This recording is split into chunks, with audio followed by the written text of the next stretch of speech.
Anko, hivi unasikia utekaji ambao unaendelea hapa mtaani? Maana nasikia watu wanatolewa makende kila siku. Hapana anko, sijazipata taarifa kama hizo. Vipi kwani? Kuna taarifa kama hizo sijazipata anko. Wewe umezitoa wapi? Eti? Anko, taarifa kama hizi anko, watu wanazo hapa mtaani. Tatizo lako anko, kazi yako kupiga gym.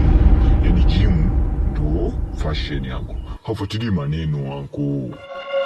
Anko, uchawi au? Anko, yani inamaanisha kizazi. Kizazi watu hawana anko. Watu hawana kizazi kabisa anko yani. Watu ukutana na mtu anakuwekea mkono begani, huna kizazi. Sawa. Nashangaa huna taarifa kama hizi. Yaani umefuta mkono begani unakuta una kizazi ndio nini anko? Tuta sana makende hapo. Kwa makini na watu ambao unakutana nao mtaani anko. Utajikuta siku moja huna kila kitu anko, afu na mambo ya kuacha kabisa anko. Asante kwa taarifa.